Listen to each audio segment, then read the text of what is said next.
So now, ladies and gentlemen, after that wonderful introduction and starting of the day, we would now move on to the first panel discussion session, Digital Payments Transformation Journey from Vision to Execution.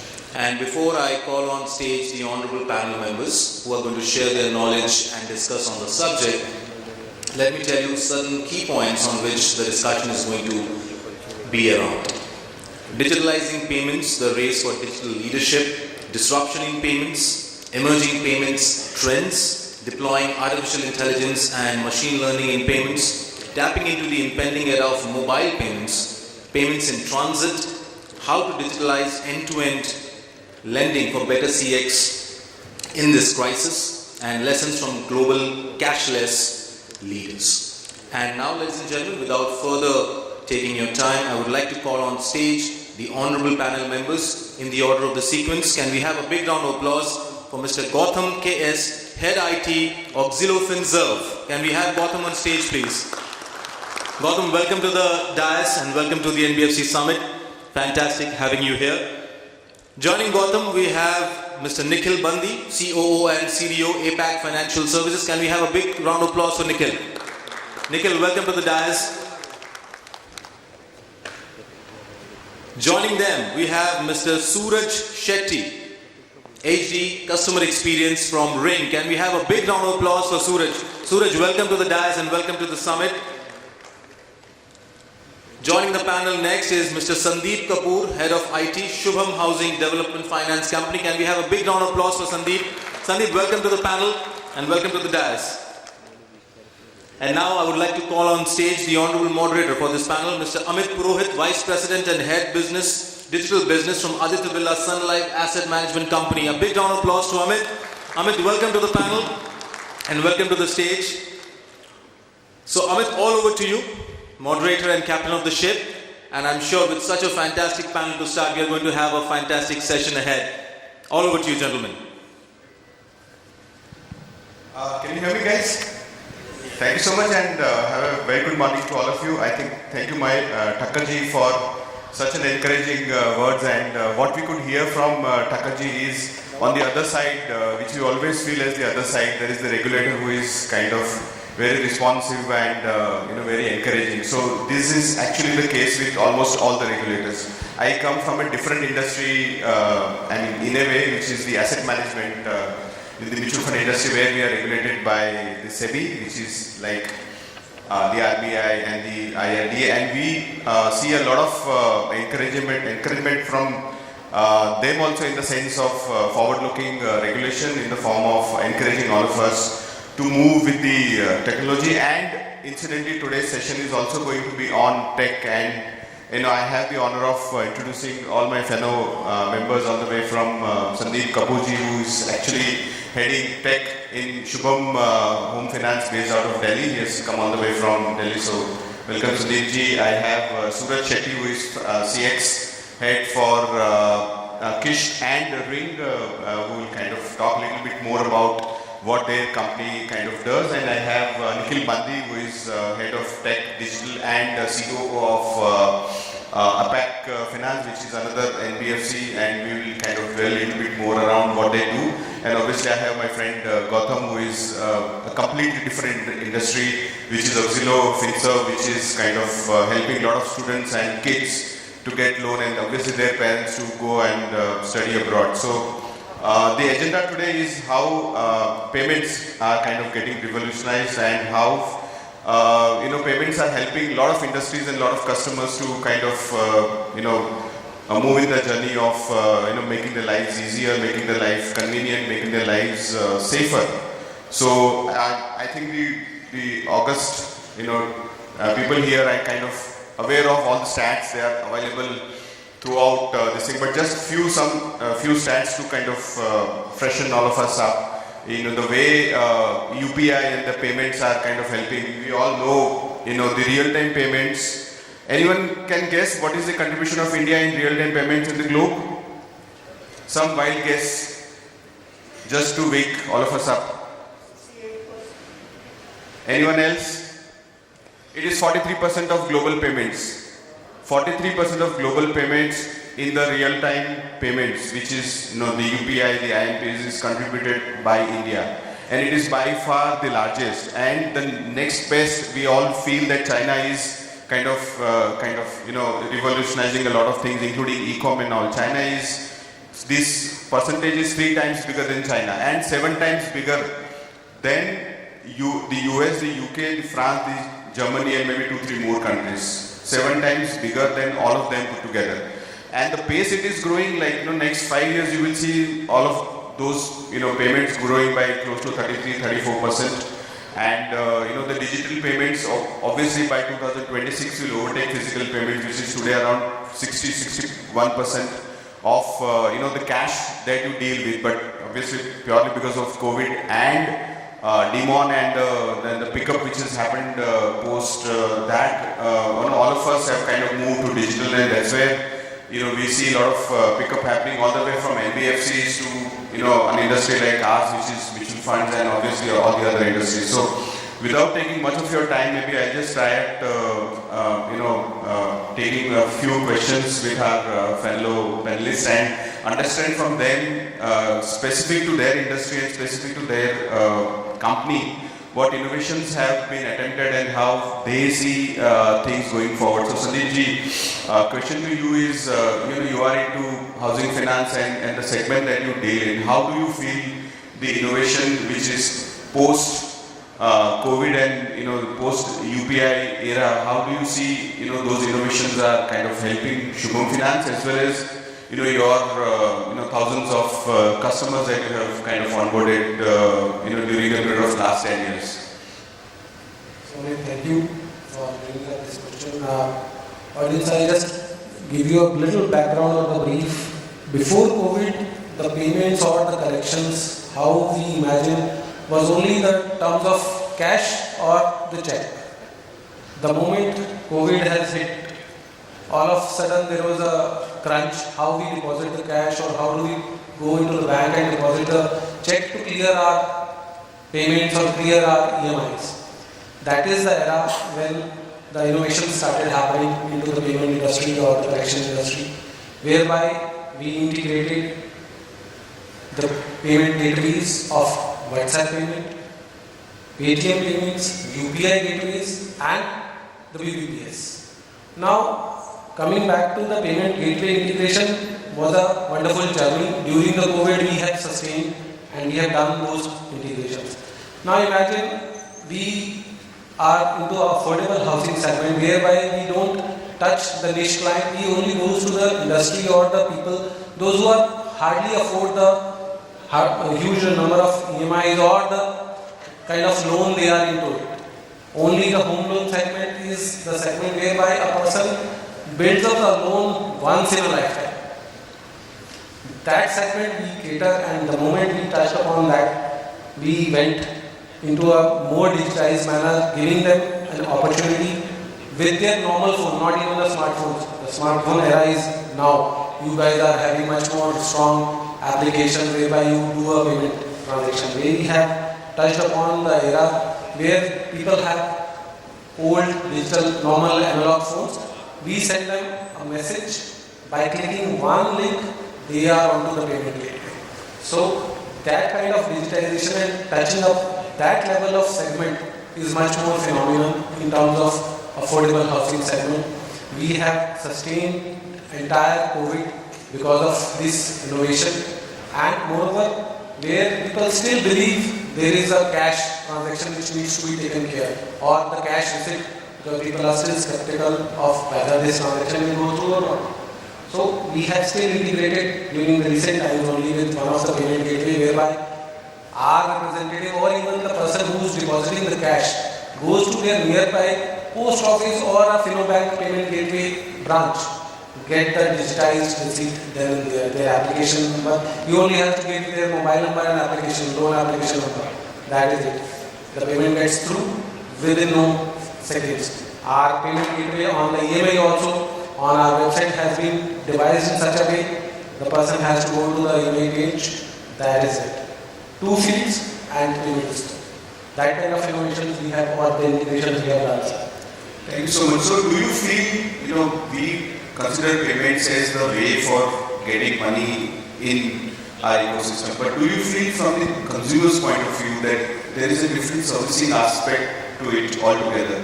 Like, with payments, like, if you make it convenient, if you make it easy, their kind of, in a way, loyalty, their perception about the brand, the thing saying that, I would recommend Shubham to someone else. Payment is also part of that whole journey. So do you feel, payments are improving lives going forward? Yes, it is continuously improving the trend and continuously improving the brand loyalty. The moment you are continuously doing your payments on time, it obviously improves your score. And the kind of facilities we are providing, that makes the impact. The industry, the payment industry is something which needs to be more evolved, and little bit of security related concerns, those also needs to be addressed. Whereby we have now at in-house development, we have started doing the AI on the collection methods of our customers, whereby we analyze who's going to be the regular payment master or who's going to be defaulting this month. That kind of innovation or analyzing we are doing nowadays in our company. Perfect. So I'll come to the AI/ML question in a bit, but in the meanwhile I'll just cover a different aspect of the industry altogether. So Goutham ji, you come from a very different fintech industry which is into student loans, and you help get loans for all of them. So maybe a bit of an understanding around your industry, your company, and how you feel that the payment innovations are helping your particular segment of customers. Good morning all. Thanks Amit, and may I to start with a very good introduction in the NBFC sector. Before I touch upon this to answer Amit's question, I will give you two sides of the coin. One, recently most of the people might have read in the news or paper or whatever. Our foreign minister has gone to US a couple of months back. He and his son went to a restaurant in US. Okay, and the restaurant was still COVID restrictions were there. They were asking what is our certification, vaccine certification. So his son, being in the US, in one of the prominent cities in the US, he opened from the pocket a small piece of receipt, pauti bolte, whatever you say. He opened and showed to the restaurant so that he is allowed. So he is vaccinated, whether one or two does not matter, vaccinated. His father, our finance minister, Mr. Jaishankarji, he has opened his app and showed the digital certificate. So the digital makes the difference. Now, this is one side of the story. So that means I am just seconding what Amit has given the statistics, how far India has grown into digital in the last couple of years. You put to Europe and US, we are far ahead. Technology, they may say number one country is developed country, but we are far. Now, whenever there is an innovation comes, automatically the backside of the one will be the risk. So how you going to handle it? One is the overwhelming of the technology to the end customer. Okay. Second is what is the risk associated. Most of the people who are associated with this type of this industry, as myself already mentioned in the morning. So that one is the risk which RBI has given a guidelines of the digital entire framework. This is the guidelines which January 2021 is the first one. November they released the second one. Now recently they released the feedback. Whatever the guidelines, whatever the review views. In that, the trigger point, what is the trigger point of that? Governance is secondary. The trigger point is the cyber crimes. So people having an access to do a payment, it is easy. One OTP or one password is only away. Just click. So how risk you are handling, entire your bank account is linked to that. So technology innovation is one side is very exciting and very good, and we talk a lot on the diocese on these forums. The other risk associated with us to be strong governance. Because the people who are having a phone, he may be PhD or he may be illiterate person. Okay, now I will try to answer connecting all the dots to whatever we asked. Yes, we are in student loans, it's a very niche market. We think when you say student going abroad, you think definitely he is an educated person, he may do. but the payment is not done by student. See the scenario. Payment is done by illiterate father. He could be a rickshaw driver. He could be a farmer. He will be a daily wager. We don't know. Or he may be, illiterate in doing some trading business in some corner of the country where he is not even know how to sign properly. We don't know. So coming to whatever Shubham Finance, the way he explained, Sandeep, the end customer, how you make it convenient, what you think may not be the right reality. So I am telling all these stories is in COVID also we face the challenge. Initially the student payment will be much more educated, much more enriched. No, ground reality is different. So we have to be ready for the end customer, the very simple payment mechanism. We have to chase them, we have to educate them. So we have given a small video and small, WhatsApp, some screen where it will explain you how to do it. So that way you have to educate them. Though the Ministry of Finance, the way morning the speaker is explained, in spite of that, individually, because we are attached to customer and day to day. So we have to educate him time to time. Every day is changing. And somebody has been saying whether UPI will be charged. This is happening for the last couple of months. We don't know. Finally, government is the boss. They decide. But we have to keep our windows open across all these segments and without impacting the customer convenience. Okay, thank you. Thank you so much. I think it gives another aspect of the industry or the customer who are facing the transactions is, you are thinking this is this segment, but it is actually catered to someone else, like the parents. So you have to kind of create solutions around the parents and not the actual. Yes, Thank you so much. I think very good insights around that. Amit, on that part only, the kind of customer base we are touching upon, we are giving them the feasibility or the acceptability that they can read a message which is in both languages, Hindi and English, so that a person who's not comfortable with English can read it, and click it on the basis and make the process go smooth. Absolutely, I think that's a great insight. So thank you so much, both of you. I think I'll come to Nikhil. So again, your industry is again very, very unique, and the kind of customers that you cater to, I feel since there is a lot of need in that segment, I think there is a lot of, so need and innovation goes hand in hand, right? So I just kind of wanted to understand how, for that particular segment where a lot of Indic language integration also you would have done, I'm sure, and a lot of customization which suits to that particular last mile of the customers. You can help us understand some of the latest use cases. Maybe you can help us understand post-COVID, like how you have moved the needle, for your end customers. I think it will be really useful. Sure. Good morning, everyone. Think of a small town somewhere in the southern India, Rajahmundry, difficult to locate on the map. And think of a person, Shyam Reddy, in year 1998. There is a celebration going on. People are thinking what's going on, and found out that this is a very small kirana store person operating his kirana store and has got a loan sanction for him to expand his kirana store. He is celebrating because this loan is not from a money lender.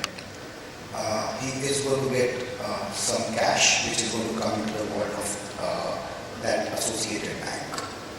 A whole lot of paperwork. Celebration is there because after 3 months of back and forth, he could get this loan processed for him. He expanded further. Year 2005, his son, Raman Reddy, he moved the needle and he wanted to take a little larger space, expand his kirana store, and applies for a loan. Guess what? This time the process was smaller. The duration was only 25 days in which he could get associated approval, and the money still he got. Obviously, the money was larger, the amount was larger this time. He received those cash disbursements with him, and then for making every payment every month, he has to go walk to the branch of the bank, which is possibly 4.5 kilometers away from his house. Deposit, take a receipt, a physical receipt, come back. In this event, the bank itself is doing a whole lot of entry. Just fast forward the same thing in year 2022. His son, Shiva Reddy, guess what he does? He gets a message from the same bank, the same institution, that he is pre-approved for a loan. He accepts the offer. There are associated processes which takes few days, and if he would have chosen a smaller amount which is unsecured, possibly few minutes for the amount to be available in his bank account right there and there. What has changed? What has changed is in 1990, a visionary has envisioned something like this. In 2005, the execution process started and was accelerated in year 2015, where the vision got expanded. We thought that JAM, Jan Dhan, Aadhaar and mobile, how is it going to revolutionize? There were a whole lot of anticipation from year 2010 until now, and we see today the figures are in front of us, which Mr. Amit has shared, that how we moved from a developing country somewhere in the corner of the map of the world to a country which has the highest number of digital payments in terms of number of transactions. So with this small context, I would like to just bring the question, just expand the question a little bit. Today, the digital payments which we are processing, so payments to a customer or the repayments from the customer, the entire industry has certainly changed. Now, the payment to the customer happens in their account. If you ask that a customer doesn't have an account, there is a very rare chance, because Jan Dhan has even made sure that every citizen who is running a business, we are into MSME lending, micro enterprise lending, and we have not encountered a situation where a customer could not have a bank account. So the disbursement in the bank account is a one-click process.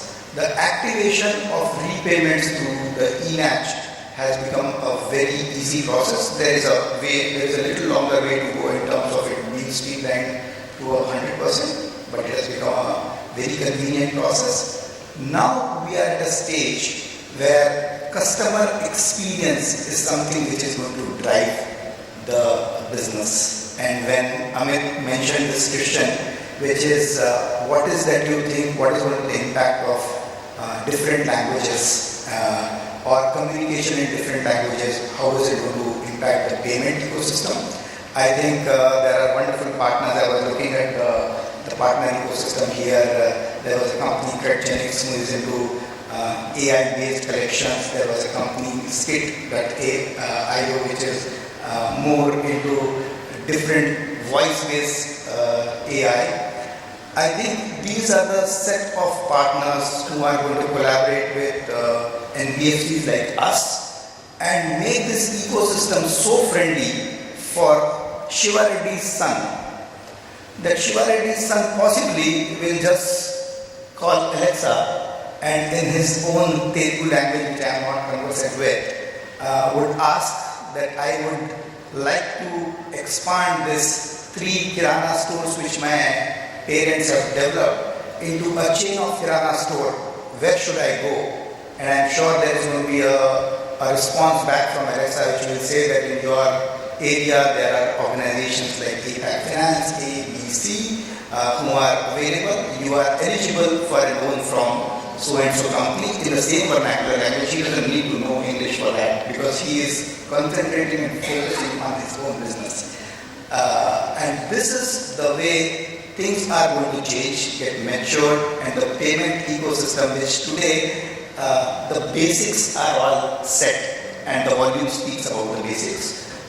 It is going to go to the next level, and the multiple languages of India will not be a barrier for India to do financial transactions internally as well as globally, and it will become a smooth experience is what I feel.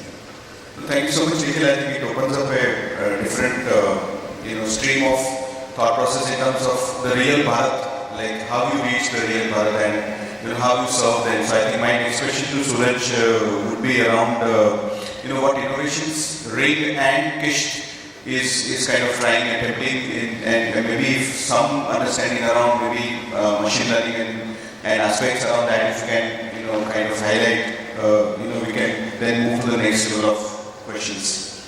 Thank you. That's an interesting question. I would say presently, first of all, I liked the story that Sir shared. So I got totally engrossed into the story. So first 3 minutes, that was interesting. And when it comes to Ring and Kish, what we are doing is we are into microcredit. We are an NBFC regulated by the RBI, and when I say microcredit, we are serving small merchants and their customers. So the pain that we are trying to solve here, there are 2 kinds of pains. One is the pain of the merchant. A small merchant has to give credit to his customers every day, especially it may be a Kirana store or general store. A repeat customer comes to him, he buys something and he says, I will pay by the end of the month.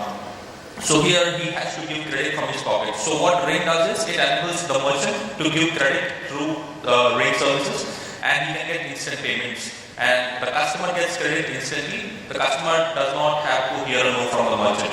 So the benefit that the merchant gets is he is able to get credit for himself for doing his daily business activities. He is able to extend that credit to his customers instantly, and the customer is able to get a better experience shopping in the store, where he can make online payments and he can take the goods and he can pay after a few days or a few months in EMIs. So this is the problem that we are solving right now, and also this entire framework helps solve a problem that the NBFCs usually or the fintechs usually face. There is a problem of making customers transact. So what happens is you may acquire 100 customers, but out of 100 customers, only 5 or 6 may be transacting. The remaining may not transact. You need to be pushing them that please do a transaction, please do a repeat transaction, etc. So in this framework, what happens is when customer enters the shop, immediately he can download the Ring app. There is a facility provided to the merchant. He can download the Ring app instantly. Within 2 minutes, he can get the credit through all the KYCs. And after that, he can instantly do a payment to the merchant. Now, the possibility of making the first transaction here is around 95 to 99%, because the reason we downloaded that was for making the payment. So the first transaction is something that we have solved here. We are able to get the transaction from all the customers, and then they can choose to do a repeat transaction if they like the platform and if they want to use it further. So I would say there are 3 important priorities for us. As Sir rightly said, when it comes, we have one of the best regulators. There is the Reserve Bank of India. So the 3 priorities that we have at Ring is, first is fraud prevention, because when it comes to small merchants and their customers, fraud prevention has to be primary. And being a regulated NBFC, it's one of the most important criteria for us. And since merchants and customers deal in very small value transactions, if there is a fraud, then it takes the trust out of the system, and the merchant or the customer may not want to use the platform or service once again. So fraud prevention is primary. Second, I would say, is customer experience, as everyone here mentioned. And when it comes to customer experience, I would use a word which is called instant gratification, because as we have seen the growth of UPI in the recent years, one of the factors has been instant gratification, wherein instantly you are able to make a payment with a single pin, just 2 pins. Log into the app, then transaction pin, the payment is done. and the party receives the money instantly. He doesn't have to wait for 3 hours, 4 hours. So when we try to build services for our customers, it's necessary that we take this aspect also into consideration, considering that this is something that gives the higher push to growth. So second is instant gratification, as I said, which contributes a lot to the customer experience. And third, I would say, is repeat business. And this can be done only through having a reliable and trustworthy platform. So when you are able to gain the trust of the customers and merchants, when the merchant is able to rely on a platform that this is a platform which can give me credit when I need it, at the time I need it, and it can give me instant credit, then it's something he relies on. He trusts on the platform, and every time he won't go to any other platform, he just use that platform. So fraud prevention, customer experience and reliability is something that are primary for us. And I think RBI has done a fantastic job when it comes to innovations in the finance industry, especially with the recent sandbox initiative, which helps roll out new platforms within the purview of the regulator. So I think very specific question, just extending your thought, very specific question to your industry. I have seen many fintechs who are kind of extending the credit line to the merchants purely based on the UPI payment history. Because earlier underwriting that segment, which is the merchant mom and pop stores, was extremely difficult because they were not part of the formal ecosystem of banking. But now what UPI has done is they have brought all of them as part of the formal ecosystem, and every transaction is kind of registered, noted somewhere. So do you feel, that kind of brings in a lot of inclusiveness in the whole ecosystem, and that itself will bring next wave of innovation in the whole industry? Yes, definitely. Because as a lender, what helps is when you're providing payment solutions to the merchant, be it UPI based or a swiping machine, you are able to see how many transactions the merchant is able to do. And just based on the transactions of the merchants, you can extend the credit to the merchant. And the merchant's eligibility can keep increasing for credit based on how many transactions he does. And also there can be further discounts provided to the merchants when it comes to interest, processing fees as well as the transaction fees. And I would say as UPI extends itself to credit cards, as people start using credit cards through UPI, there would be a different level of growth that would see.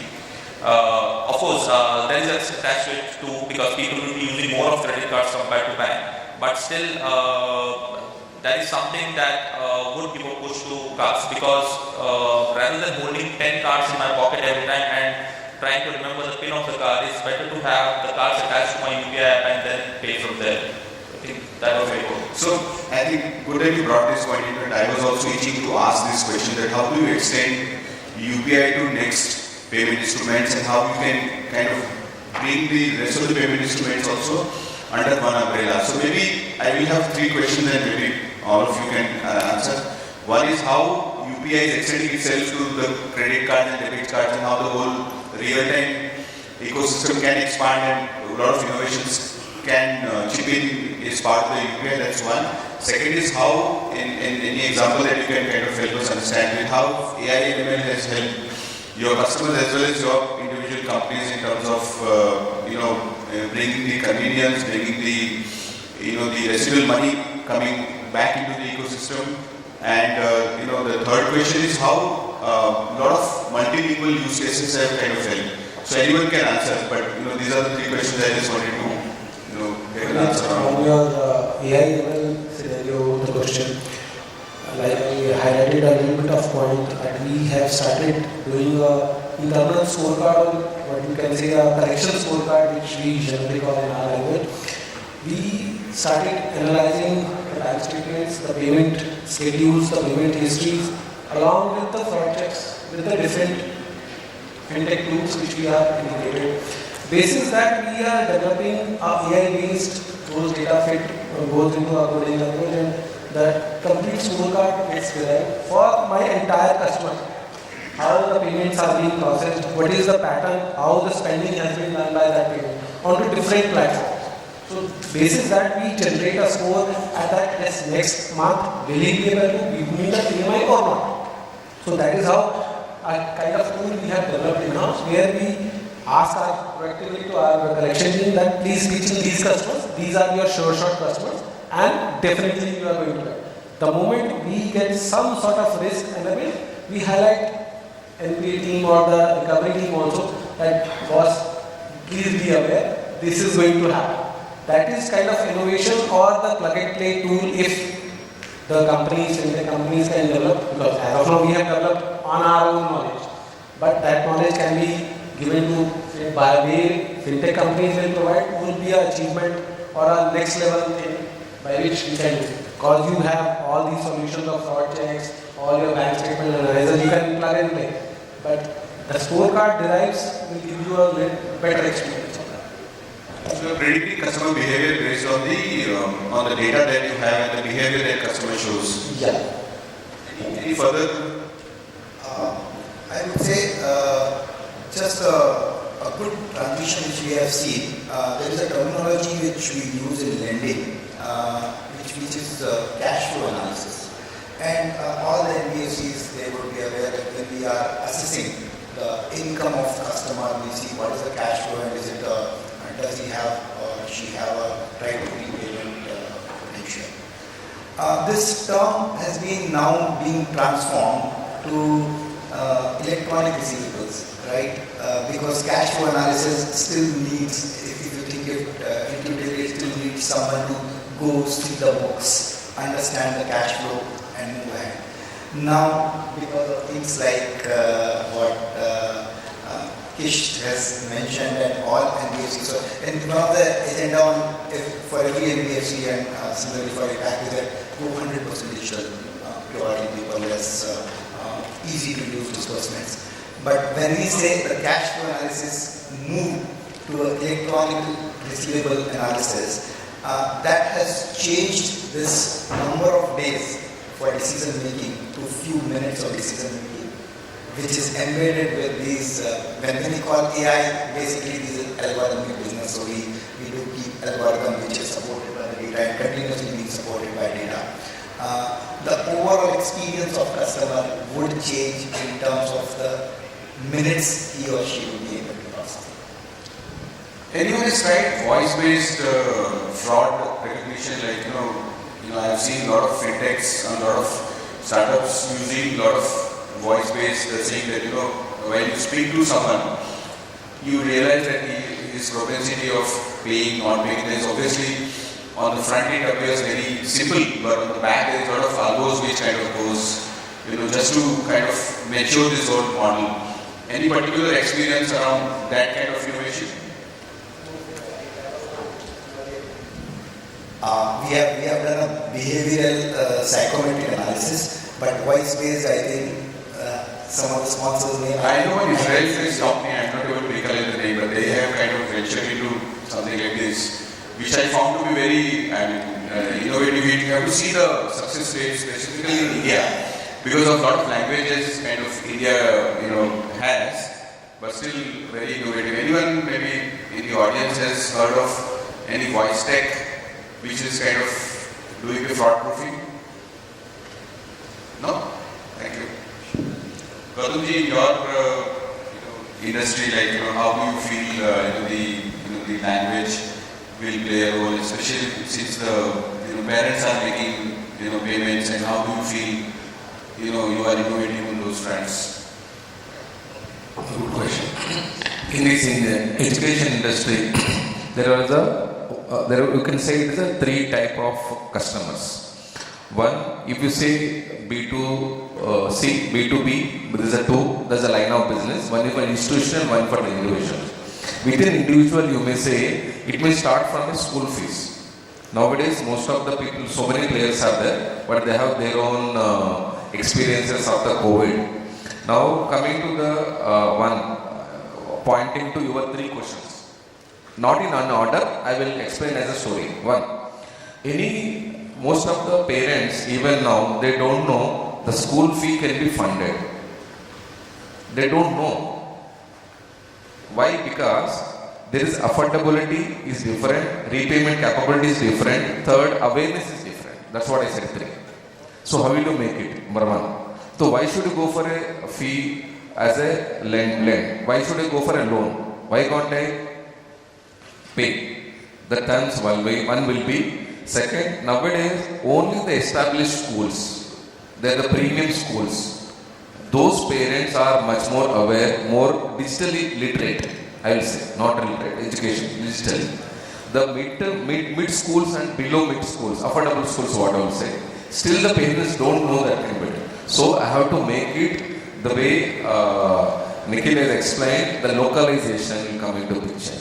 I have to put it. Suppose I go to school, I may say, we have some X company where you do. What is the advantage of that? That also I have to explain. You may pay in parts. You don't need to pay at one time. That is the one. Second thing, whatever you take whatever loan, suppose you have multiple siblings in the thing. So you can extend, I may give some discount, some extra whatever, voucher, whatever. It depends upon the marketing and sales part. So finally, that burden the way think will come down. How much depends upon the size and ticket and nature and what is the type of. That is the one. Second part, coming to the payment part. The way he said the story of Shyam Reddy, whatever Shiva Reddy story, yes, it is applicable to even also. Even if you say you go to a small school in Satara, say town, there suppose they say they have 3 kids. They may send only 1 kid to the school. Remaining 2 kids, they go for a labor work at home because of the lack of money. This is ground reality. I am not commenting anything government schemes or government schools, sorry.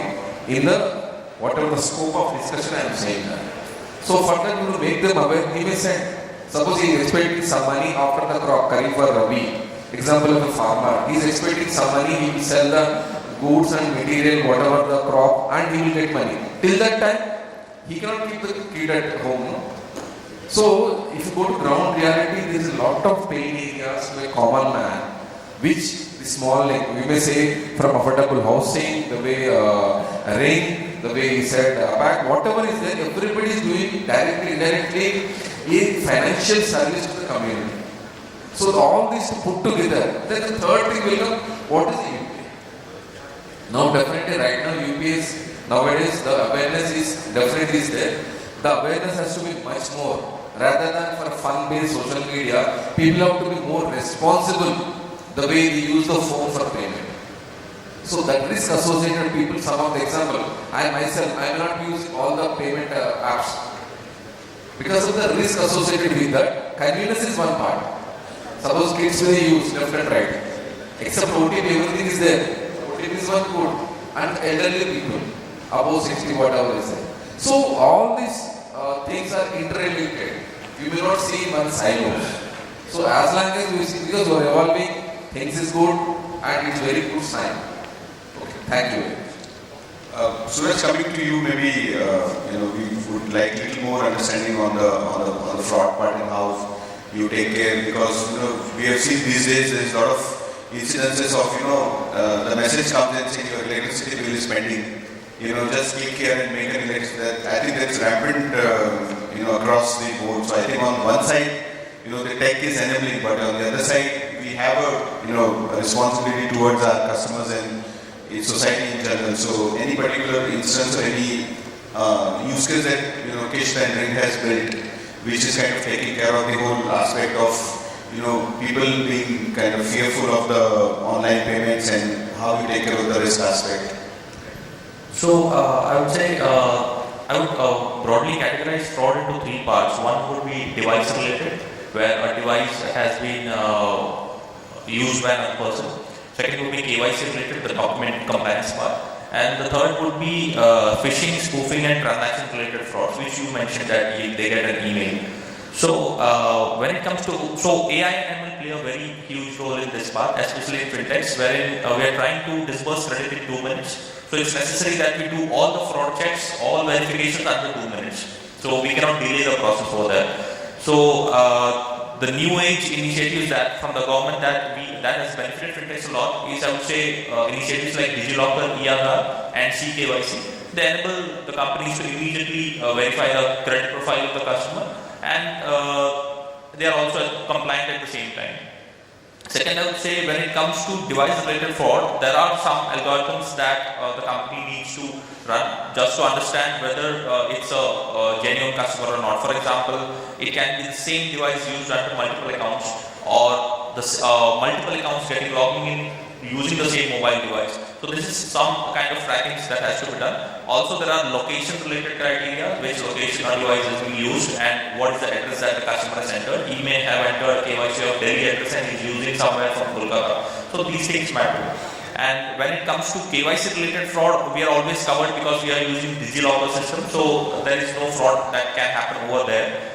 And third, I would say when it comes to transaction related fraud, wherein a customer is getting a spoof or app. For example, he may, if everyone knows Paytm is a well-known app. There can be an ad the customer sees that download Paytm from here, and from the link it will be a fake Paytm app that is downloaded. So there are different types of phishing that happens, wherein a fake app is floated around on the internet, wherein they download and they think this is a genuine app, they enter all the details, and then they come to know that the money is lost. Or sometimes it's a link that on which they have to share the OTP. So we have seen people also sharing OTPs to unknown individuals just because the individual is calling them or sending them a WhatsApp message saying that we are from so and so company, can we have your OTP so that we will give you higher amount of loan, or we will give you a different cashback, etc. So the only way to solve this is, one is, as I said, through AI and ML, when we do a lot of recognition of device-based frauds and transaction-based frauds. And when it comes to transaction, it also matters. For example, just to give a small example, a lot of customers transferring money or to the same merchant or to the same person over a period of time. So even that raises a red alert that why would different customers belonging to different locations send money to a single person from their credit limit. So there are these. So over a period of time, as the company is able to analyze the behavior of customers, we come up with different models which helps us track fraud and stop it at the initiation level itself. And when it comes to transaction, I would say transactions are, it's also the value of the transaction also matters. Like too many small value transactions happening repeatedly for the same customer access. So these are some checks that we employ, and I think it goes a long way where education is very important. So we send a lot of messages to customers to educate them. For example, there are small things that can help companies avoid OTP-based frauds also. Like for example, there are two kinds of OTP messages I've seen. One company sends a message saying your 2563 is the OTP, you can use it. You can immediately see that OTP. Whereas other company would send a message which says do not share OTP, etc. And the OTP is at the end, so you need to open that message. So these are the very small things people may ignore it, but if you take care of things, a lot of frauds can be avoided. And also having OTP messages in multilingual language also helps, because a customer who speaks Gujarati, Bengali or Tamil, he may not understand do not share OTP. So he needs to communicate it over there. So we keep sending these multilingual education messages as well to customers. Thank you so much. I think it's very informational and useful to hear all our speakers talking about. So if you create a word cloud, a lot of words, very large, this thing comes in saying, what innovation in payments can help, not only for the sake of payments, but to elevate the whole of the society and to help a lot of customer segments to move up in their life, all the way from housing finance to maybe a small ticket loan, which maybe till yesterday the merchant was not able to kind of take because of the credit history he didn't have, and he was not part of the formal payment ecosystem. How he gets the loan through the UPI history, and how then in that case he enables his set of customers who walks into him and maybe takes a loan and settles at the end of the month, to all the way from Shiva Reddy and his 3 generations, how they were kind of enabled, and how what all they can think through and achieve purely because of the innovations around payments, and at the same time the students and their parents, how they kind of participate and kind of achieve their goals in terms of further education. Obviously that kind of flows back to the whole of economy and the country. So I think thank you so much. I've learned a lot from all of you, and I'm sure all of our learned participants also have learned. So thank you so much for the time during the day, first thing in the morning, and thank you Synnex and the NBFC listening to kind of invite us, and thank you so much.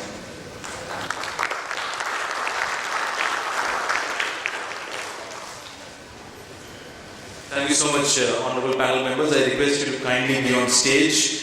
And ladies and gentlemen, that was our first panel session, Digital Payments Transformation Journey from Vision to Execution. And what a fantastic way, to kickstart the panel sessions than these gentlemen who are absolute experts in this particular domain. I would like to call on stage Mr. Arun Hingurani, Vice President, Regional Sales Director, South Asia, from our partner Auxilo Software, to kindly do the honors. Arun, welcome to the India NBFC Summit. Thank you for doing the honors.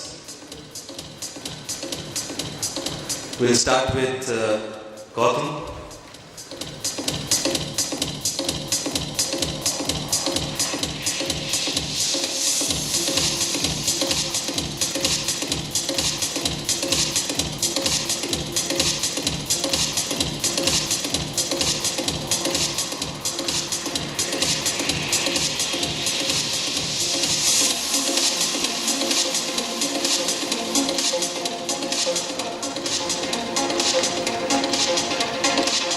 Suraj.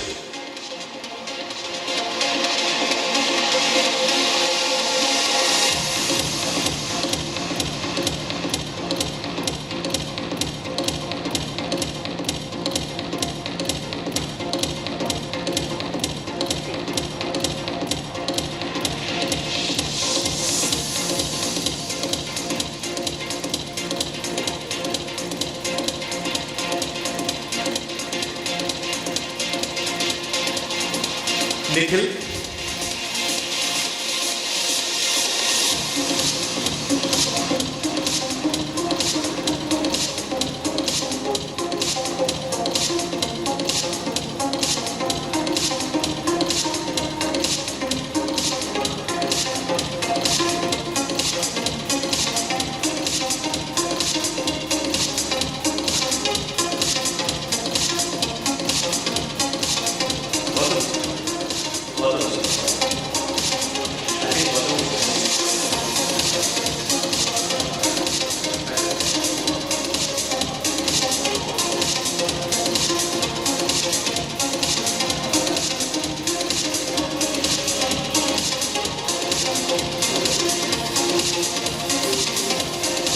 Amit.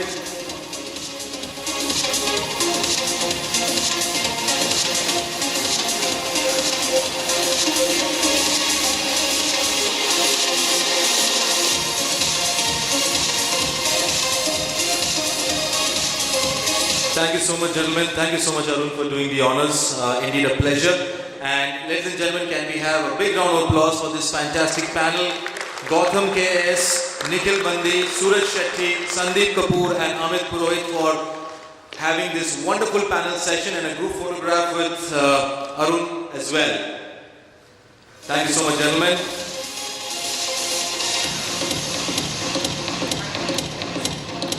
Thank you so much and congratulations on a fantastic panel session.